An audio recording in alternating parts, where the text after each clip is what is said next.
하나님의 음성의 출발이 무엇인지 모르는 사람들은 하나님께 하나님, please 제게 말씀해 주세요 라고 말하면 하나님께서 얘야, 내가 내게 이런 복을 주려 한다 라고 하나님께서 말씀하실 것이라는 허구적인 환상을 갖고 있습니다. Never. 성령님의 음성의 출발은 하나님의 음성의 본질을 이해할 때 가능한데 하나님의 음성의 본질은 하나님의 마음이 내게 전달되는 것으로 시작되는데 하나님의 마음은 하나님이 나 때문에 고통스러워하시는 그 고통을 느낄 때 하나님의 음성은 시작됩니다. 하나님이 우리 인간에게 얼마나 큰 고통을 느끼는지를 아는 그 시작점이 우리 마음의 애통입니다. 만약 우리가 애통이 없으면 죄를 깨달았다는 그 깨달음도 실제적인 죄가 아니고 내가 스스로 느끼는 죄의식에 불과한 것이며 오직 내 죄에 대해 고통하시는 예수님, 그리스도는 아버지 하나님의 마음이 성령 하나님의 감동을 통해 내게 전달될 때 죄에 대한 애통과 탄원과 흐느낌과 눈물이 어우러지면서 내 죄가 깨달아지고 죄에 대한 고통이 내 육체의 고통이나 마음의 고통보다 더 큰 고통으로 다가올 때 하나님의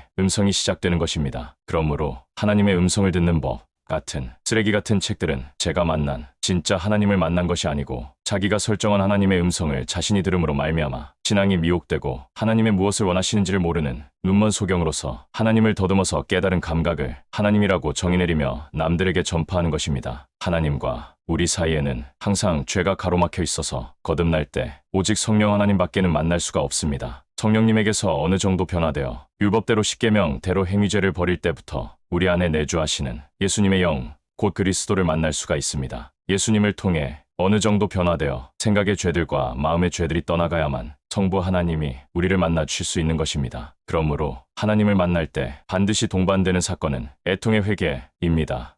이 애통의 회개는 거듭날 때만이 아닌 구원받을 때만이 아닌 영생의 인이 쳐질 때만이 아닌 모든 하나님과의 만남에서 필수적인 요소이며 계시의 조건이 되는 것입니다. 만약 발을 씻지 않으면 그 냄새로 말미암아 그 더러움에 하나님의 임재는 존재할 수 없으며 만약 더러운 가운데 임재하는 존재가 있다면 그 존재는 자기의 자아내 지 귀신에 불과한 것입니다. 사무엘상 3장 1절 아이 사무엘이 엘리 앞에서 여호와를 섬길 때에는 여호와의 말씀이 희귀하여 이상이 흔히 보이지 않았더라. 말씀이 희귀하여 이상이 흔히 보이지 않았더라. 분명 여기서 말씀이라는 로고스는 모세오경이 아닌 임재로 드러내지는 하나님의 음성이 분명합니다. 사무엘상 3장 3절 하나님의 등불은 아직 꺼지지 아니하였으며 사무엘은 하나님의 궤에 있는 여호와의 전 안에 누웠더니 등불은 아직 꺼지지 아니하였으며 등불은 등잔대의 등불이며 등불은 구원 안에 있는 사무엘을 상징합니다. 하나님의 궤에 있는 여호와의 전 안에 궤에 있는 법궤가 있는 장소는 분명히 지성소입니다. 지성소에는 1년에 단 한 번 대제사장 밖에는 들어갈 수 없습니다. 그러므로 현재 사무엘이 분명 잠을 잔 장소는 성소이며 구원 안에 있는 영적인 상태가 분명합니다. 그런데 법궤는 성부 하나님을 상징하며 성부 하나님을 아는 것이 영생이라고 요한복음에 기록된 것처럼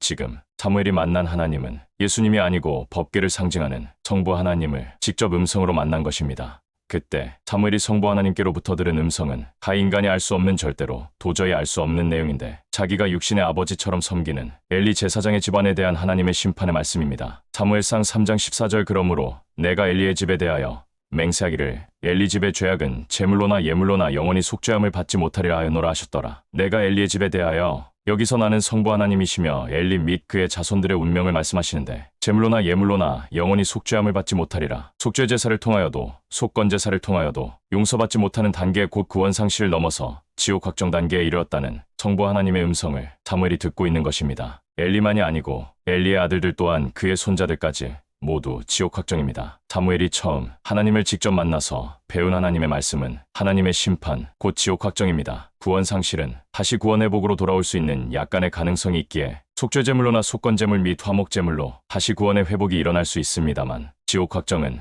회개가 되지 않는 단계이기에 영원히 속죄함을 받을 수 없는 것입니다. 하나님의 심판은 그 종류 및 내용들이 매우 다양하지만 하나님의 심판의 본질은 구원 상실 및 지옥 확정이라는 사실을 여러분들은 반드시 알아야 합니다. 하나님께서 중국이라는 국가를 공산주의에 버린 것은 분명 심판입니다.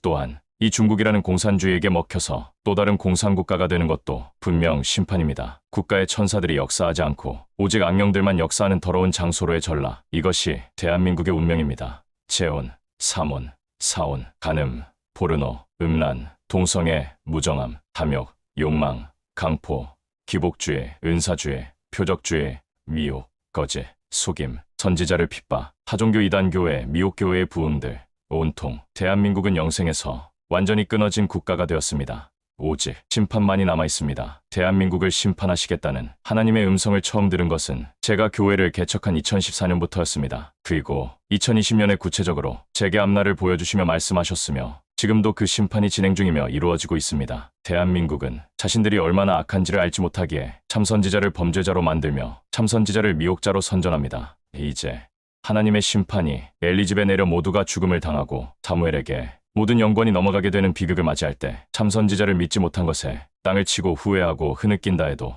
이미 지옥이 확정된 상태임을 아셔야 합니다. 사무엘이 이 모든 사실을 엘리에게 전달하고 얼마 있지 않아서 하나님의 모든 말씀이 이루어진 것처럼 제가 대한민국의 심판의 말씀을 받고 모든 말씀들이 이루어지고 있으며 앞으로 더 강한 심판으로 다가올 때 이미 지옥 확정을 통해 운명을 되돌릴 수는 없는 것입니다. 회개의 기회, 란 하나님의 참된 음성을 들을 수 있는 기회이기 때문입니다. 엘리 제사장이 40년간 이스라엘의 사사로서 대제사장으로 하나님을 섬겼음에도 불구하고 지옥 확정으로 그 운명이 끝난 것처럼 아무리 하나님의 일에 봉사하며 하나님의 직분을 감당하며 하나님의 큰 뜻을 이룬다 해도 이 율법을 따라 살지 못한다면 지옥에 들어간다는 사실을 대한민국의 기독교가 빨리 깨닫지 못했기 때문에 하나님의 심판이 멈추어지지 않고 계속 진행 중에 있는 것입니다. 할렐루야. 2025년 4월 23일 오후 10시 30분 박경우 목사가 하나님의 집에서